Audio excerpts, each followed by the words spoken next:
And now Storm Tracker weather with meteorologist Paul Beam.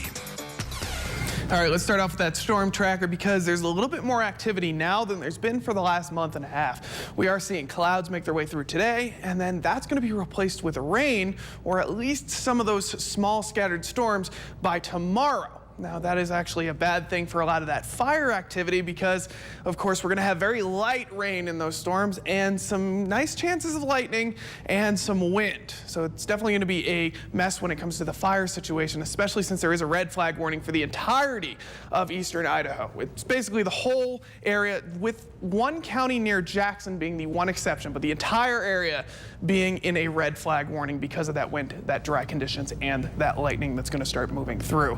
Zooming out, you can get a better look of where a lot of that moisture is coming from. It is still pulling up from the south. You can see already some of that moisture in Nevada. That's going to pull across our state, give us very scattered here in Pocatello. Idaho Falls actually staying clear with mostly cloudy conditions, and the central mountains are actually taking the brunt of it. As we head to that future tracker, you'll get a better look at that. Clouds starting in the morning only in Wyoming, and then moving that forward, you'll notice the heaviest wave of showers making their way through the central mountains. Pocatello seeing a little bit of scattered. Idaho Falls barely getting that, even a touch of that. So they're mostly the cutoff point, because anywhere north of Idaho Falls between that and the Montana border is closer to seeing mostly cloudy conditions and not really seeing any of that thunder or storms make its way through. Now tonight, scarce storms, I mentioned those starting to make their way in. 55 in Pocatello, 50 in Idaho Falls. Over in the central mountains, they're getting the latest push actually, even though it's the strongest. Scattered in clouds, and Chalice and Salmon 54 and 58 degrees respectively. Then finally for the highlands in western Wyoming, very isolated rainstorms as we move through this evening. 50 in Island Park, 45 in Jackson. Now tomorrow's when that rain fully makes its way in, but the highlands in western Wyoming getting a little bit of a break from it. Mostly cloudy, 83 in Island Park, 84 in Jackson. Over in the central mountains, those storms start to move in. 83 in Chalice, 87 in Salmon. A lot of those temperatures moving in the right direction. We're under 80s for the central mountains, and the Snake River Plain is just barely above 80s.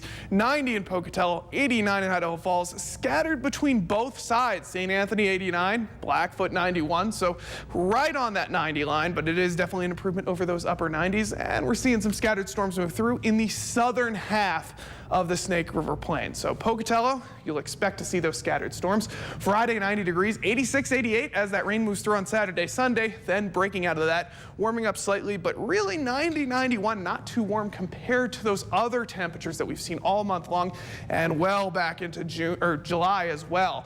Idaho Falls sees a break on Friday, but still getting that rain from Saturday as it pushed across the state. Monday, a little bit of a break, and then back into that chance of rain with temperatures sticking around those 80s all week long for Idaho Falls. So it is a great break of that.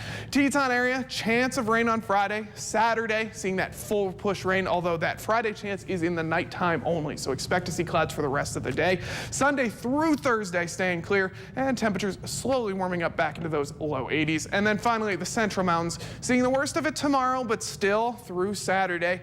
Break on Sunday, Monday, with those temperatures starting to warm back into the 90s by Tuesday, Wednesday, with a little bit more scattered thunderstorms moving through.